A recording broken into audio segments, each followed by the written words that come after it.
What is going on, guys? This is Rockst4r here, and this is the second part of the history of Rockst4r. And we left off last time sort of telling you guys about where my competitive background sort of began on Call of Duty 3. And I forgot to mention the name of the team that I joined, and I had to change my gamer tag, so this was my second ever gamer tag on Xbox. And it is really cheesy, and I thought it was kind of funny, so I figured I would share it with you guys. But the name of the team that I joined was called Great Eternal Takedown, and the clan tag that we had to use was G3T, because the very first E in Eternal was a 3 instead of an E, so it was G3T.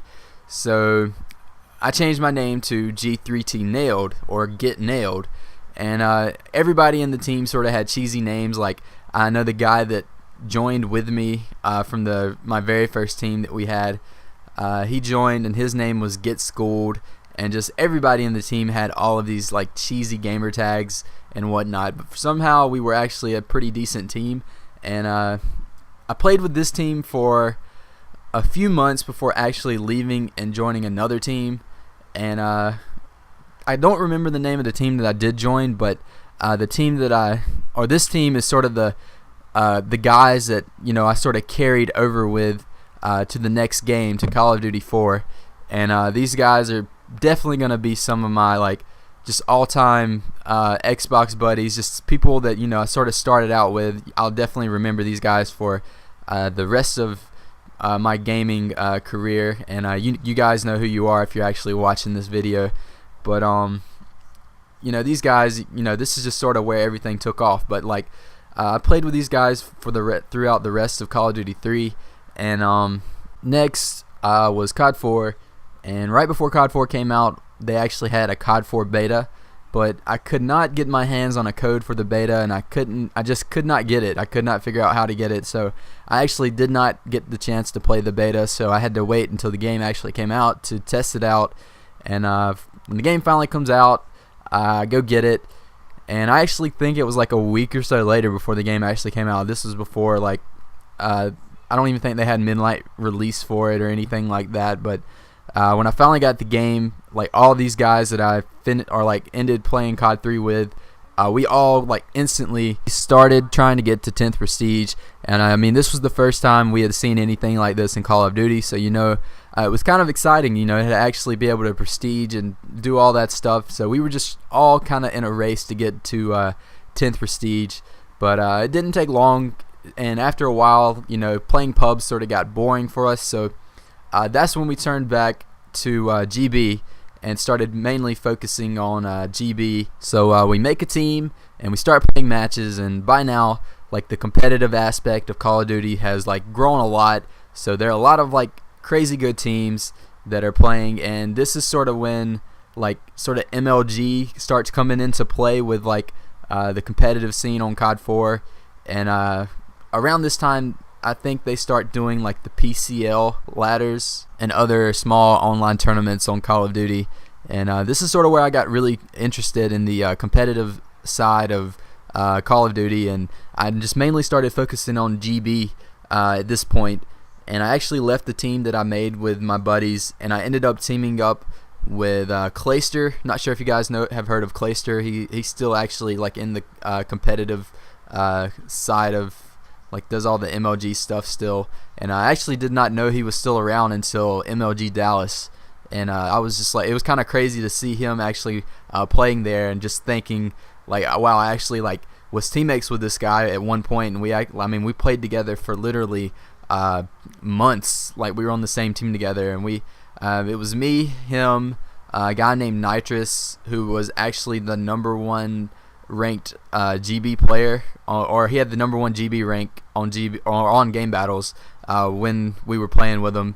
And we had one other guy, I forgot who he was. We actually switched out a fourth for a few months. We would have a new fourth every few weeks or so, but the team was we were pretty solid.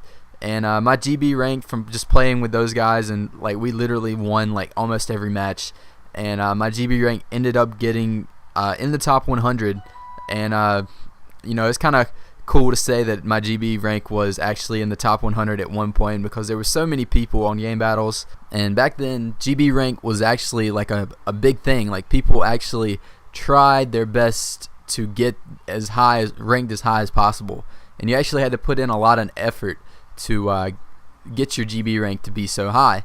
And because of this, matches were really serious, and people started disputing when they lost and all of that. So the only way to show proof, or I had to show proof, was to actually like have a camera or have my phone waiting for the game to end and take a picture of the final score. And so if they disputed, we'd have just some sort of proof. Well, this is sort of what caused me to lean into getting a capture card, because I knew like the top teams at the time, like Envious or Unreal Talent, which will eventually turn into Team Fear, they all had players that had a capture card on their team for the sole purpose of like the other team disputing the match, and this would be their proof to prove that they actually won the match. So this is when I started like looking around on the internet, trying to figure out what exactly I need to get in order to actually record my gameplay and all that stuff. And this is where I come across the YouTube sniping videos, and I'm sure you guys can probably already guess whose videos I came across. It is the summer of 2008. It's around then, so just take a guess at probably the most popular YouTube sniper at that time. And yes, it was Grizz. Grizz was the guy who sort of inspired me to get a capture card, and I knew he had a Dazzle. That's what he recorded with, so I knew that's what kind of capture card I wanted to get, but I didn't actually get it right away. I actually kept playing GB with the team because we were actually doing pretty well, and just on the side, I started sniping in pub matches. Like, I started going and just watching Grizz's montages and trying to do some stuff. You know, the stuff he was doing in videos, like the good old ACOG steady aim days, jumping off stuff, randomly no-scoping, and turned out I was actually pretty decent at it. So I started incorporating sniping sort of into like my competitive side of Call of Duty. Like in GB matches, I started sniping. I started doing 1v1. I started doing like competitive sniping and all kinds of stuff, and I was actually really, really good at it.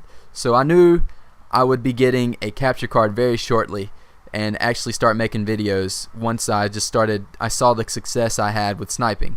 And I don't want to leave you guys on a cliffhanger, but this video is coming to an end, so gonna end it here. Hopefully you guys enjoyed, and be sure to tune in for part 3 tomorrow. Alright guys, peace.